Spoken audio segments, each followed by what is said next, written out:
अथेकोनविंशोऽध्यायः 19वां अध्याय किम पुरुष और भारतवर्ष का वर्णन। श्री शुकदेव जी कहते हैं, राजन, किम पुरुष वर्ष में श्री लक्ष्मण जी के बड़े भाई आदि पुरुष सीता हृदयाभिराम भगवान श्री राम के चरणों की सन्निधि के रसिक परम भागवत श्री हनुमान जी अन्य किन्नरों के सहित अविचल भक्ति भाव से उनकी उपासना करते हैं। वहाँ अन्य गंधर्वों के सहित आष्टिसेन उनके स्वामी भगवान राम की परम कल्याणमयी गुणगाथा गाते रहते हैं। श्री हनुमान जी उसे सुनते हैं और स्वयं भी इस मंत्र का जप करते हुए इस प्रकार उनकी स्तुति करते हैं। हम ओंकार स्वरूप पवित्र कीर्ति भगवान श्री राम को नमस्कार करते हैं।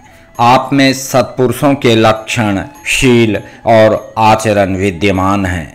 आप बड़े ही संयत चित्त, लोकाराधन तत्पर, साधुता की परीक्षा के लिए कसौटी के समान और अत्यंत ब्राह्मण भक्त हैं। ऐसे महापुरुष महाराज राम को हमारा पुनः पुनः प्रणाम है। भगवान, आप विशुद्ध बोध स्वरूप, अद्वितीय, अपने स्वरूप के प्रकाश से गुणों के कार्य रूप जागृत आदि संपूर्ण अवस्थाओं का निराश करने वाले सर्वांतरात्मा, परम शांत, शुद्ध बुद्धि से ग्रहण किए जाने योग्य, नाम रूप से रहित और अहंकार शून्य हैं। मैं आपकी शरण में हूँ। प्रभो, आपका मनुष्यावतार केवल राक्षसों के वध के लिए ही नहीं है। इसका मुख्य उद्देश्य तो मनुष्यों को शिक्षा देना है। अन्यथा अपने स्वरूप में ही रमण करने वाले साक्षात जगदात्मा जगदीश्वर को सीता जी के वियोग में इतना दुख कैसे हो सकता था। आप धीर पुरुषों के आत्मा और प्रियतम भगवान वासुदेव हैं। त्रिलोकी की किसी भी वस्तु में आपकी आसक्ति नहीं है। आप न तो सीता जी के लिए मोह को ही प्राप्त हो सकते हैं और न लक्ष्मण जी का त्याग ही कर सकते हैं। आपके ये व्यापार केवल लोक शिक्षा के लिए ही हैं। लक्ष्मणाग्रज, उत्तम कुल में जन्म, सुंदरता, वाक चातुरी, बुद्धि और श्रेष्ठ योनि, इनमें से कोई भी गुण आपकी प्रसन्नता का कारण नहीं हो सकता। यह बात दिखाने के लिए ही आपने इन सब गुणों से रहित हम वनवासी वानरों से मित्रता की है। देवता, असुर, वानर अथवा मनुष्य कोई भी हो, उसे सब प्रकार से श्री राम रूप आपका ही भजन करना चाहिए, क्योंकि आप नर रूप में साक्षात श्री हरि ही हैं और थोड़े किए को भी बहुत अधिक मानते हैं। आप ऐसे आश्रित वत्सल हैं कि जब स्वयं दिव्य धाम को सिधारे थे तब समस्त उत्तर कौशल वासियों को भी अपने साथ ही ले गए थे। भारतवर्ष में भी भगवान दयावश नर नारायण रूप धारण करके संयमशील पुरुषों पर अनुग्रह करने के लिए अव्यक्त रूप से कल्प के अंत तक तप करते रहते हैं। उनकी यह तपस्या ऐसी है कि जिससे धर्म, ज्ञान, वैराग्य, ऐश्वर्य, शांति और उपरति की उत्तरोत्तर वृद्धि होकर अंत में आत्मस्वरूप की उपलब्धि हो सकती है। वहाँ भगवान नारद जी स्वयं श्री भगवान के ही कहे हुए सांख्य और योग शास्त्र के सहित भगवान महिमा को प्रकट करने वाले पांचरात्र दर्शन का सावर्णी मुनि को उपदेश करने के लिए भारतवर्ष की वर्णाश्रम धर्मावलंबिनी प्रजा के सहित अत्यंत भक्ति भाव से भगवान श्री नर नारायण की उपासना करते और इस मंत्र का जप तथा स्तोत्र को गाकर उनकी स्तुति करते हैं। ओंकार स्वरूप, अहंकार से रहित, निर्धनों के धन, शांत स्वभाव, ऋषि प्रवर भगवान नर नारायण को नमस्कार है। वे परमहंसों के परम गुरु और आत्मारामों के अधीश्वर हैं। उन्हें बार बार नमस्कार है। जो विश्व की उत्पत्ति आदि में उनके कर्ता होकर भी कर्तृत्व के अभिमान से नहीं बंधते, शरीर में रहते हुए भी उसके धर्म, भूख, प्यास आदि के वशीभूत नहीं होते, तथा दृष्टा होने पर भी जिनकी दृष्टि दृश्य के गुण दोषों से दूषित नहीं होती, उन असंग एवं विशुद्ध साक्षी स्वरूप भगवान नर नारायण को नमस्कार है। योगेश्वर हिरण्यगर्भ भगवान ब्रह्मा जी ने योग साधन की सबसे बड़ी कुशलता यही बतलाई है कि मनुष्य अंतकाल में देहाभिमान को छोड़कर भक्ति पूर्वक आपके प्राकृत गुण रहित स्वरूप में अपना मन लगावे।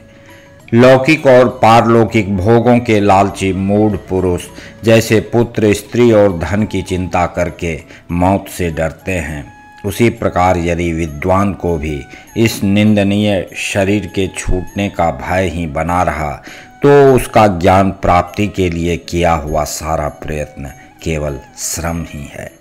अतः अधोक्षज आप हमें अपना स्वाभाविक प्रेम रूप भक्ति योग प्रदान कीजिए, जिससे कि प्रभो इस निंदनीय शरीर में आपकी माया के कारण बद्ध मूल हुई दुर्भेद्य अहंकार ममता को हम तुरंत काट डालें। राजन, इस भारतवर्ष में भी बहुत से पर्वत और नदियां हैं, जैसे मलय, मंगल प्रस्थ, मैनाक, त्रिकूट, ऋषभ, कूटक, कोल्लक, सह्य, देवगिरी, ऋष्यमूक, श्रीशैल, वेंकट, महेंद्र, वारिधार, विंध्य, शुक्तिमान, ऋक्षगिरी, पारियात्र, द्रोण, चित्रकूट, गोवर्धन, रैवतक, ककुभ, नील, गोकामुख, इंद्रकील और कामगिरी आदि। इसी प्रकार और भी सैकड़ों हजारों पर्वत हैं। उनके तट प्रांतों से निकलने वाले नद और नदियां भी अगणित हैं। ये नदियां अपने नामों से ही जीव को पवित्र कर देती हैं और भारतीय प्रजा इन्हीं के जल में स्नान आदि करती है। उनमें से मुख्य मुख्य नदियां ये हैं: चंद्रवसा, ताम्रपर्णी, अवटोदा, कृतमाला, वैहायसी, कावेरी, वेणी, पयस्विनी, शर्करावर्ता, तुंगभद्रा, कृष्णा, वेन्या, भीमरथी, गोदावरी, निर्विंध्या, पयोष्णी, तापी, रेवा, सुरसा, नर्मदा, चर्मण्वती, सिंधु, अंध और शोण नाम के नद, महानदी, वेद स्मृति, ऋषिकुल्या, त्रिशामा, कौशिकी, मंदाकिनी, यमुना, सरस्वती, दृषद्वती, गोमती, सरयू, रोधस्वती, सप्तवती, सुषोमा, शतद्रु, चंद्रभागा, मरुद्वृधा, वितस्ता, असिक्नी और विश्वा। इस वर्ष में जन्म लेने वाले पुरुषों को ही अपने किए हुए सात्विक, राजस और तामस कर्मों के अनुसार क्रमशः नाना प्रकार की दिव्य, मानुष और नारकी योनियां प्राप्त होती हैं। क्योंकि कर्मानुसार सब जीवों को सभी योनियां प्राप्त हो सकती हैं, इसी वर्ष में अपने अपने वर्ण के लिए नियत किए हुए धर्मों का विधिवत अनुष्ठान करने से मोक्ष तक की प्राप्ति हो सकती है। परीक्षित, संपूर्ण भूतों के आत्मा रागादि दोषों से रहित अनिर्वचनीय निराधार परमात्मा भगवान वासुदेव में अनन्य एवं अहैतुक भक्ति भाव ही यह मोक्ष पद है। यह भक्ति भाव तभी प्राप्त होता है जब अनेक प्रकार की गतियों को प्रकट करने वाली अविद्या रूप हृदय की ग्रंथि कट जाने पर भगवान के प्रेमी भक्तों का संग मिलता है। देवता भी भारतवर्ष में उत्पन्न हुए मनुष्यों की इस प्रकार महिमा गाते हैं। आहा, जिन जीवों ने भारतवर्ष में भगवान की सेवा के योग्य मनुष्य जन्म प्राप्त किया है, उन्होंने ऐसा क्या पुण्य किया है अथवा इन पर स्वयं श्री हरि ही प्रसन्न हो गए हैं। इस प्रकार सौभाग्य के लिए तो निरंतर हम भी तरसते रहते हैं। हमें बड़े कठोर यज्ञ, तप, व्रत और दान आदि करके जो यह तुच्छ स्वर्ग का अधिकार प्राप्त हुआ है, इससे क्या लाभ है। यहाँ तो इंद्रियों के भोगों की अधिकता के कारण स्मृति शक्ति छिन जाती है। अतः कभी श्री नारायण के चरण कमलों की स्मृति होती ही नहीं। यह स्वर्ग तो क्या, जहाँ के निवासियों की एक एक कल्प की आयु होती है, किंतु जहाँ से फिर संसार चक्र में लौटना पड़ता है, उन ब्रह्मलोक आदि की अपेक्षा भी भारत भूमि में थोड़ी आयु वाले होकर जन्म लेना अच्छा है, क्योंकि यहाँ धीर पुरुष एक क्षण में ही अपने इस मर्त्य शरीर से किए हुए संपूर्ण कर्म श्री भगवान को अर्पण करके उनका अभय पद प्राप्त कर सकता है। जहाँ भगवत कथा की अमृतमयी सरिता नहीं बहती, जहाँ उसके उद्गम स्थान भगवत भक्त साधुजन निवास नहीं करते, और जहाँ नृत्य गीतादि के साथ बड़े समारोह से भगवान यज्ञ पुरुष की पूजा अर्चा नहीं की जाती, वह चाहे ब्रह्मलोक ही क्यों न हो, उसका सेवन नहीं करना चाहिए।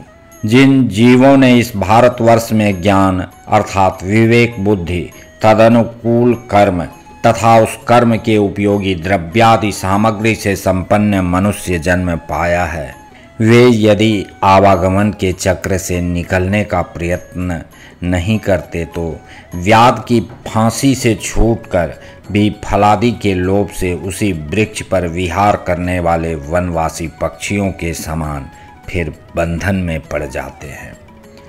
अहो, इन भारतवासियों का कैसा सौभाग्य है, जिन जीवों ने इस भारतवर्ष में ज्ञान अर्थात विवेक बुद्धि तदनुकूल कर्म तथा उस कर्म के उपयोगी द्रव्यादि सामग्री से संपन्न मनुष्य जन्म पाया है, वे यदि आवागमन के चक्र से निकलने का प्रयत्न नहीं करते तो व्याध की फांसी से छूटकर भी फलादि के लोभ से उसी वृक्ष पर विहार करने वाले वनवासी पक्षियों के समान फिर बंधन में पड़ जाते हैं।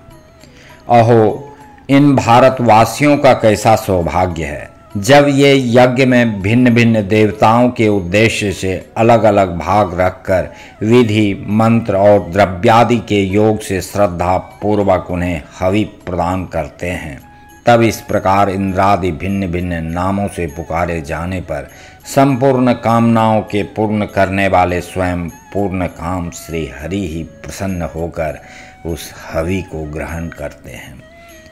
यह ठीक है कि भगवान सकाम पुरुषों के मांगने पर उन्हें अभिष्ट पदार्थ देते हैं, किंतु यह भगवान का वास्तविक दान नहीं है, क्योंकि उन वस्तुओं को पा लेने पर भी मनुष्य के मन में पुनः कामनाएं होती ही रहती हैं। इसके विपरीत जो उनका निष्काम भाव से भजन करते हैं, उन्हें तो वे साक्षात अपने चरण कमल ही दे देते हैं, जो अन्य समस्त इच्छाओं को समाप्त कर देने वाले हैं। अतः अब तक स्वर्ग सुख भोग लेने के बाद हमारे पूर्वकृत यज्ञ प्रवचन और शुभ कर्मों से यदि कुछ भी पुण्य बचा हो, तो उसके प्रभाव से हमें इस भारतवर्ष में भगवान की स्मृति से युक्त मनुष्य जन्म मिले, क्योंकि श्री हरि अपना भजन करने वाले का सब प्रकार से कल्याण करते हैं। श्री शुकदेव जी कहते हैं, राजन, राजा सगर के पुत्रों ने अपने यज्ञ के घोड़े को ढूंढते हुए इस पृथ्वी को चारों ओर से खोदा था। उससे जम्बू द्वीप के अंतर्गत ही 8 उपद्वीप और बन गए, ऐसा कुछ लोगों का कथन है। वे स्वर्णप्रस्थ, चंद्र शुक्ल, आवर्तन, रमणक, मंदर हरिण, पांचजन्य, सिंहल और लंका हैं। भरत श्रेष्ठ, इस प्रकार जैसा मैंने गुरुमुख से सुना था, ठीक वैसा ही तुम्हें यह जम्बू द्वीप के वर्षों का विभाग सुना दिया।